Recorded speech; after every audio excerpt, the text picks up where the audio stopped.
Thanks to Indeed for sponsoring the Apple Bitz XL. Indeed knows hiring needs to be cost-effective when you're running your own business. Start hiring now at Indeed.com/AppleBitz. Terms and conditions apply. Cost per application pricing not available for everyone. All right, everybody, let's get to the show.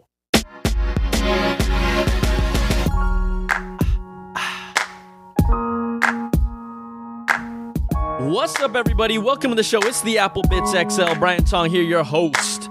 Doing the most for everything good and bad inside the world of Apple. Welcome, everybody. We got plenty of stuff.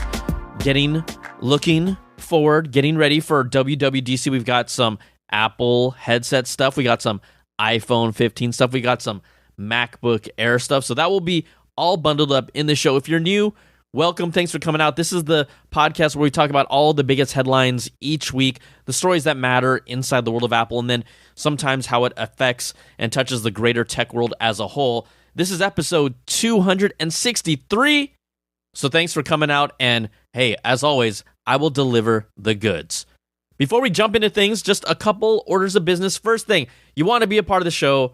I know I actually haven't put the voicemails together because I've been traveling so much, but I will. But I still want to hear from you all. All you got to do is record a voice memo, send it in to applebitzshow@gmail.com. That's applebitz with AZ, your name, where you're from, what you want to talk about. I think there's a lot of stuff bubbling with WWDC, and I think maybe after the show, there'll be a lot more for us to talk about. So call in, record a voice memo, send it in, and we will put you in the show. Also, this show is brought to you by you.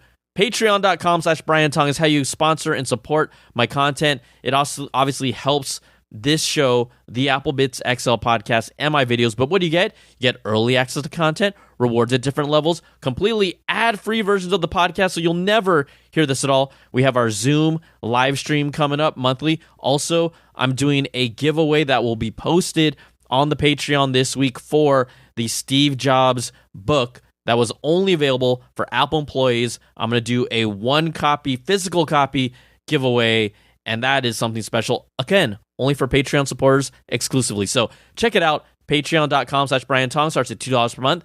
$5 is like a cup of coffee. $10, $25, and the $100 platinum Apple level. So thank you. Thank you for all of your continued support to allow me to keep on doing this. All right, let's get into this. And I thought, you know what? We always start with iPhone stuff. Let's push that a little further down and lead this show with the Apple mixed reality headset. I know some people are thinking like, I don't know if I really care about this. I don't know how much I want to hear about this. But look, I think the question that I'm going to pose here is the Apple headset going to be a success? Is it going to be a flop?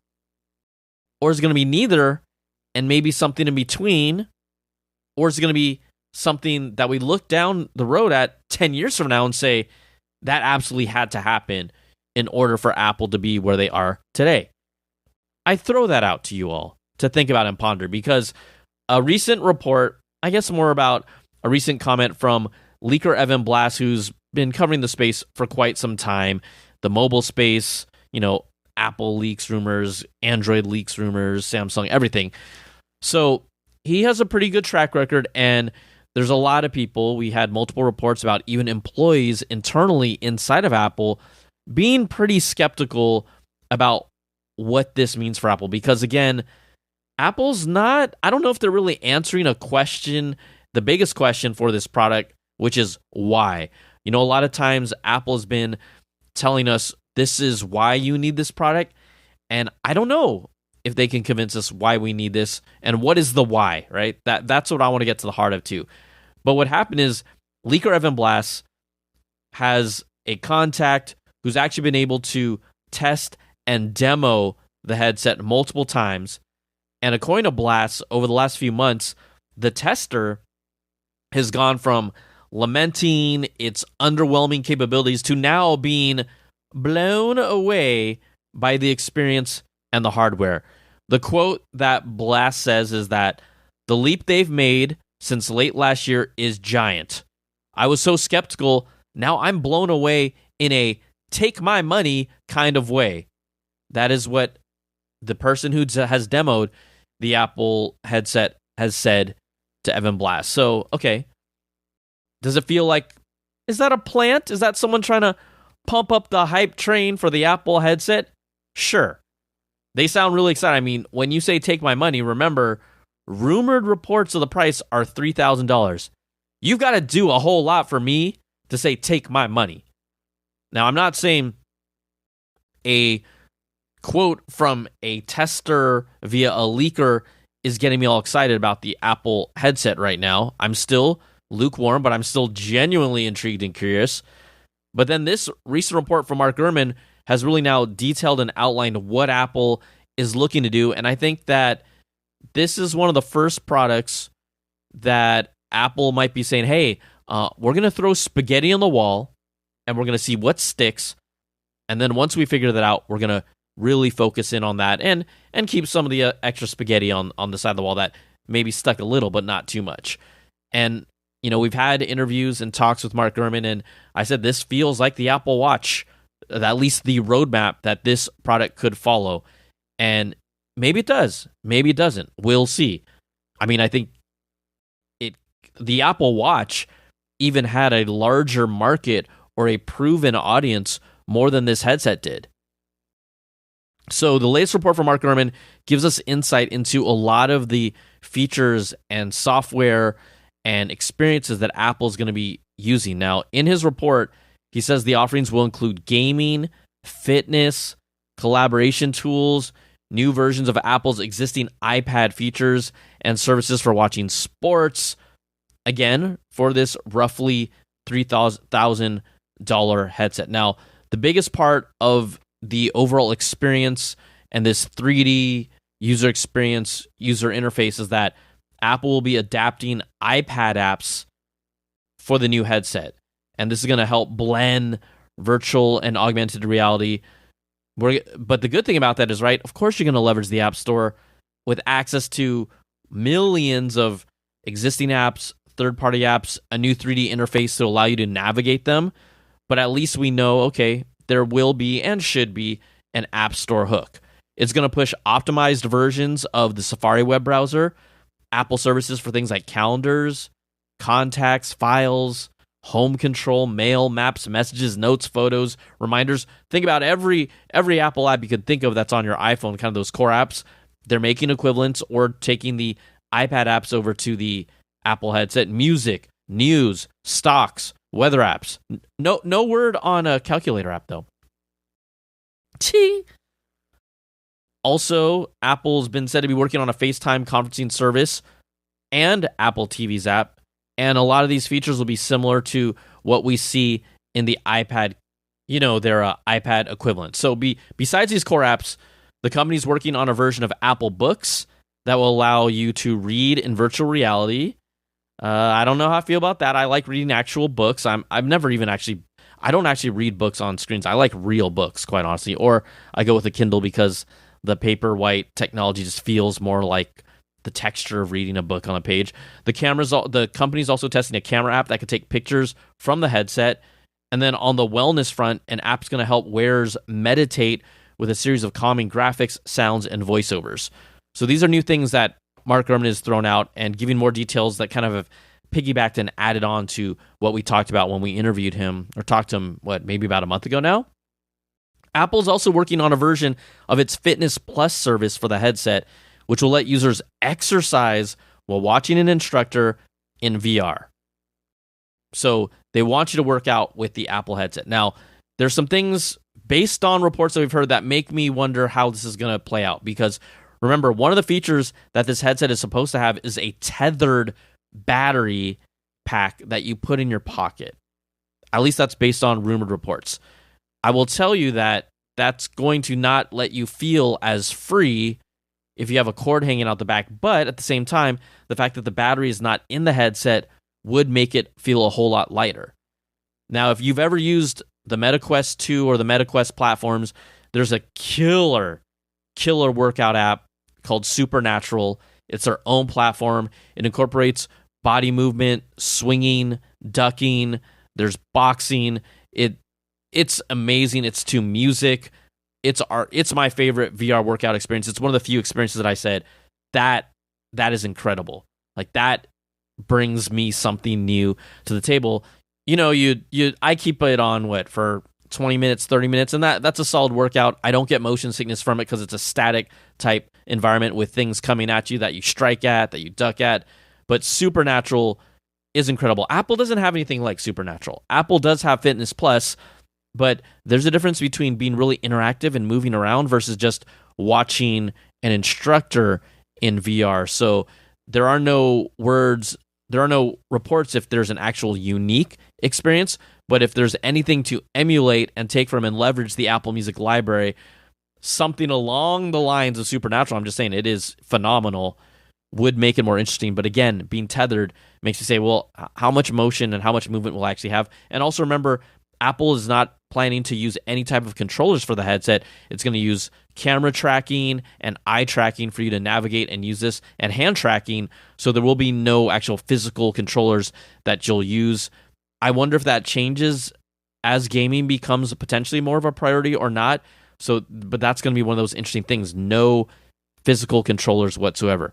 Apple's also developing a version of its Freeform collaboration app, according to Gurman, for the headset. If you're not familiar with Freeform, this is like their whiteboard collaboration, real-time, sticky notes, scribbles, diagrams, drawings.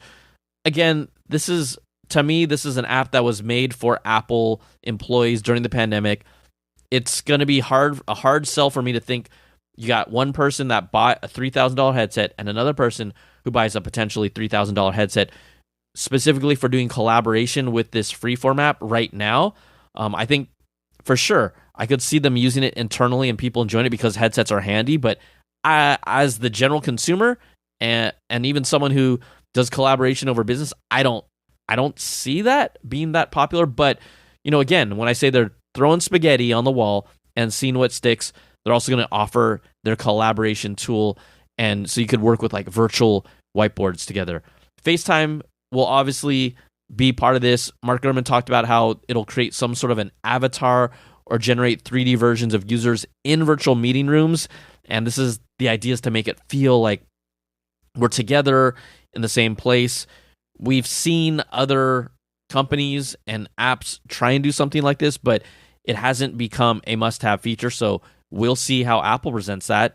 And also, the whole idea is to really become not a niche product. Apple wants it to become a mainstream product, right? This whole idea of throwing all these apps, throwing different entertainment experiences at it. One of the things that Apple has already that they could leverage is they have Major League Soccer, they have Major League Baseball on Apple TV Plus, but how could they enhance that? And the easiest way for them to leverage this is that they acquired a VR company called Next VR that has been on plenty of VR platforms before, but Apple acquired them back in 2020, and they specialize specifically in special events in virtual reality, whether they were concerts. I think years ago when I'd seen demos, they did stuff with the NBA, they did hockey games, I think they did boxing as well, but there was a concert, I believe it was Paul McCartney, where they put a 360 camera on the piano and you could see the whole crowd, you could see Paul McCartney. Like, the fidelity of the cameras weren't as high as they are now,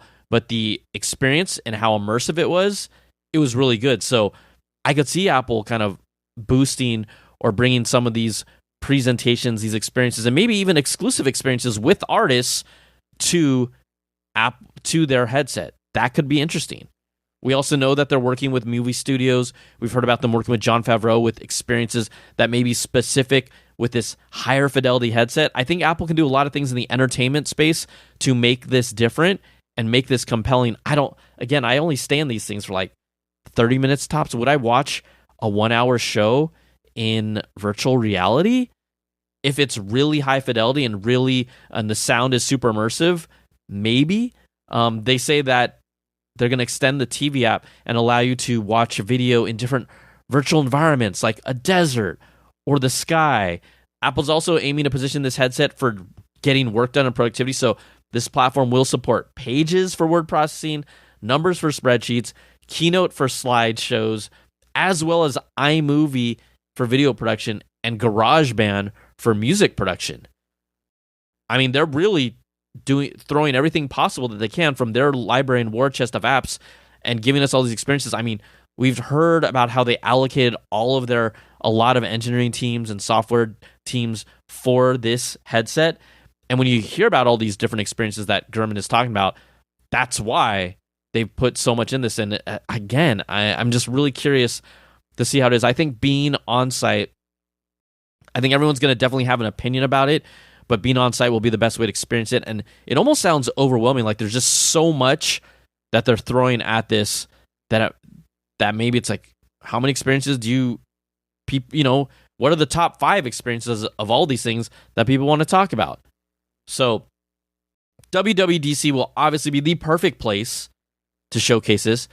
They're trying to get developers on board, and they've also reportedly changed their stance. Earlier on, they weren't too hot on the idea of focusing on gaming here, but Gurman reports that gaming is now another one of their initiatives that they want this to be a part of. And I think that's really important, that no matter what, every VR headset that I've had eventually had some sort of killer app, whether it was Darth Vader, Immortal, which was a great experience, and one of those things that you really remember when the first time you used VR.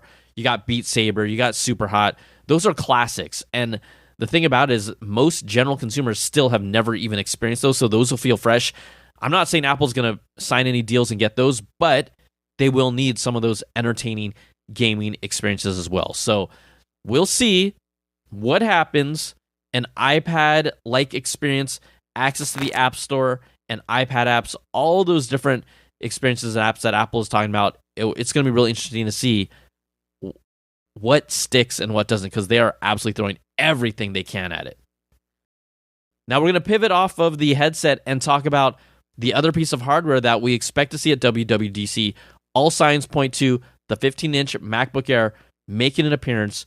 Everyone's been kind of questioning, well, what processor is going to be in it? And the latest reports from Ming-Chi Kuo says the M3 chipset and production is still months away, and the expectation is that it'll start production in the second half of 2023, which would clearly miss any type of timeline for a product being announced at WWDC to have an M3. So he is saying no M3 in the 15-inch MacBook Air. It is, at least in the production cycle, slightly ahead of the M3 Pro and the M3 Max, but all M3 chip production is expected to start sometime in the second half of this year. Now, in addition to that, okay, so no M3 for the MacBook Air coming out at WWDC. What about the configurations for the 15-inch MacBook Air? Kuo also says it'll be available in 2 variants, but it will not be an M2 and then an M2 Pro configuration. So no M2 Pro configuration, but it'll really follow more closely to what we saw with the 13-inch MacBook Air that was announced last year at WWDC. And the expectation, based on the reports right now, is that this 15-inch will have an M2 with a 7 or 8 core GPU, and then an M2 with a 10 core GPU for this new 15-inch MacBook Air. So all M2, I think it's still going to be a killer product for 97% of the population. If you want a 15-inch laptop, whoo, the battery, the performance, how quiet it is, how cool it stays. It's a killer laptop. It's just absolutely killer. And then the last thing for WWDC, when we talk about hardware for DubDub, according to reports, Mark Gurman believes that an Apple Silicon Mac Pro, the last remaining Mac that has still not received Apple Silicon, will not be among the new hardware announcements at WWDC 2023. That's according to Gurman, based on what he's heard. You know, it was a potential chance it might show up, but right now the hardware looks like the new Apple headset and the 15-inch MacBook Air. And again, this is a software conference, so having 2 big items like that as hardware at WWDC, that is more than good enough. I mean, like WWDC, I feel like I say it so much, it gets like I just slur over it, like WWDC. It's so tiring to say, and I will not say dub over and over again. All right, let's take a moment to thank the sponsor of this podcast, Indeed. And you know what? Think about someone who's changed their life for the better. How incredible would it be if your company could find more of those life-changing people right when you needed them? Well, if you're hiring, you need Indeed. Indeed is the hiring platform where you can attract, interview, and hire all in one place. Don't spend hours on multiple job sites looking for candidates with the right skills when you can do it all with Indeed. Find top talent fast with Indeed's suite of powerful hiring tools like Indeed Instant Match, assessments, and virtual interviews. You hate waiting? Well, Indeed's U.S. data shows over 80% of Indeed employers find quality candidates whose resume on Indeed matches their job description the moment they sponsor a job. Now, one of their features that stands out and saves you time is Instant Match. Candidates you invite to apply through Instant Match are 3 times more likely to apply to your job than candidates who only see it in search, according to U.S. Indeed data. And with Instant Match, as soon as you sponsor a post, you get a short list of quality candidates whose resumes on Indeed match your job description, and you can invite them to apply right away. Indeed knows that when you're doing everything for your company, you can't afford to overspend on hiring. So visit Indeed.com/AppleBitz to start hiring now. Just go to Indeed.com/AppleBitz. Indeed.com/AppleBitz. Terms and conditions apply. Cost per application pricing not available for everyone. Need to hire? You need Indeed. All right, I told you that there will be no Mac Pro, at least the reports are no Mac Pro at WWDC 23, but 3 unreleased Mac models have appeared in Apple's Find My configuration file. So these were recently added on Apple's backend, discovered by Nicholas Alvarez, and there are 3 new identifiers for Macs that have never existed before: Mac 14.8, Mac 14.13, and Mac 14.14. Now, they appear in a list alongside of what's been labeled as identifiers for the latest M2 and M2 Pro Mac Mini models. So 3 Macs unknown to us yet have appeared in the logs. And so 3 Macs cooking. What could they be? Now, in the past, Apple used more specific identifiers. If it was a MacBook Air, it would say MacBook Air in the name. And so maybe these are Mac Pros that we will see a lot later. We're not expecting to see a Mac Studio, at least reports are saying, until the M3 chip is ready. So what could these 3 Macs, mystery Macs, we'll just have to find out what exactly they are. Okay, enough about Macs. I know you all want to hear about the iPhone. Of course you want to hear about the iPhone. So we know that the iPhone 15 Pro Max is expected to be the only iPhone this year that has the new periscope lens camera, where internally it'll now allow you to be able to have a larger optical zoom. Now, reports are saying, it's somewhere between 5x to 6x zoom. Currently, on the 14 Pro, the optical zoom maxes out at 3x. Okay, I've talked about this plenty of times, but because everyone's like deep in the Apple ecosystem, they're like, who cares? It's not a big deal. Trust me, when you can get a 10x optical like you can on other phones, even a 5x optical, it makes a difference in shot composition, and it's a luxury. It's great. Apple users haven't experienced this. So we expect to see this periscope lens technology in the iPhone 15 Pro Max only. Now, Apple themselves will reportedly be getting a second periscope lens supplier for the 15 Pro Max to meet some of that demand. And the thinking also is, not only will this periscope lens offer, new functionality to the Pro Max, but in the next year's 16 Pro lineup, some form similar to this periscope lens will be potentially incorporated into both models of the 16 Pro and the 16 Pro Max. So at least for 2023, we're only expecting to see it in the 15 Pro Max. And that might be a reason for me to finally get the larger iPhone. Seriously. I want more versatility in my camera. We talked about on last week's episode, all this back and forth about the solid state buttons, the singular volume button, the action button. Fine, we can talk about buttons as long as you want, but that camera is what our phones are. Our cameras. That's what we use them for. Also, a report on Weibo, which is like a Chinese blogging site, has, depending on the users you're looking at, but an account that had leaked accurately what would be the next iPhone 14 model color, which was yellow, which was that mid-year life cycle color.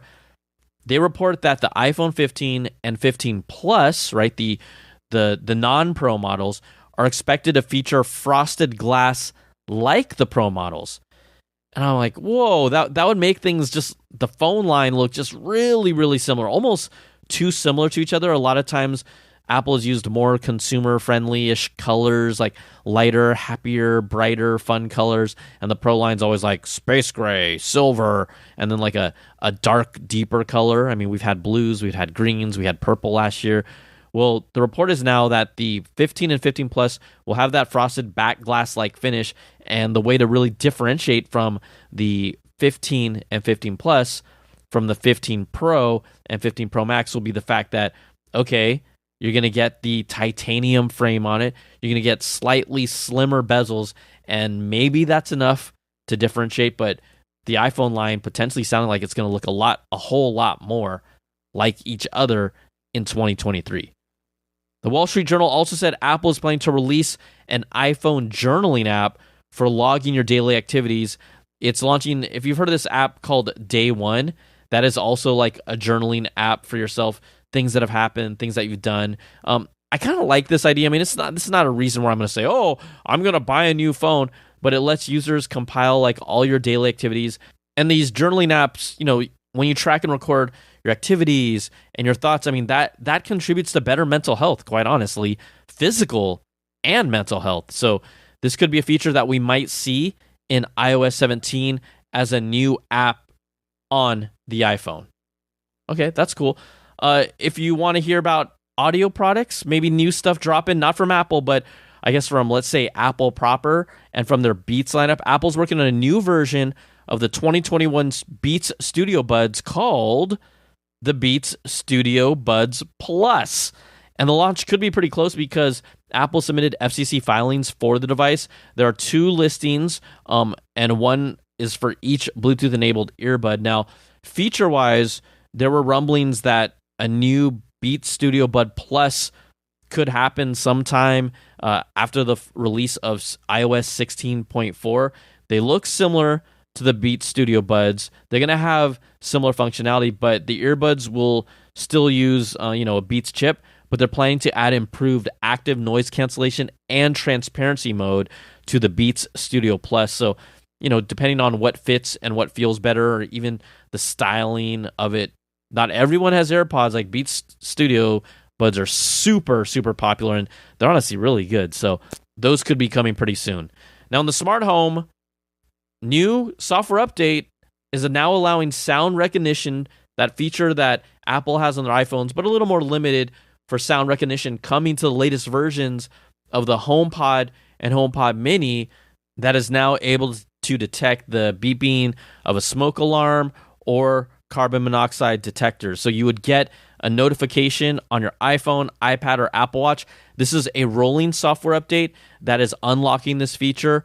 And the cool thing is, not only is it the second gen HomePod that just recently came out and the HomePod Mini, but I asked Apple directly and they told me this will also be supported with the original HomePod. So no matter what HomePod you have, this new sound recognition option is available, at least as of last week it would be, and you can find it in the Home app to enable it, through which gives you access to the HomePod. So always welcome. I think that's really cool. I dig it. Okay, everybody, that is going to do it for this week's episode. A whole lot about the headset, iPhone stuff, MacBook Air stuff, and if you got a HomePod, you got a little bit of an upgrade or software feature upgrade that maybe will save your life. I don't know. You can let me know if it happens. I hope your smoke alarm or carbon monoxide detector never goes off, but if it does, it's got your back. All right, everybody. Thanks again so much for listening and hanging out with us. We got to remind you, all of our Platinum Apple supporters at the $100 level, big thanks go out to Brandon Ledford, Gil Cabrera, Wesley Frater, Jarrett Lewis, Michael Gigliotti, Atari Koenigsegg, and Glenn Canellis. Thank you for your support, and thank you to all of you who continue to support the show and the content. And remember, like I said, Zoom monthly call coming up, as well as on the Patreon, details of how you can potentially win the Apple Employee exclusive hardcover Make Something Wonderful Steve Jobs book. Pretty sweet. All right, everybody, we'll see you next time. Same bat channel. It's the Apple Bitz XL, baby. Peace.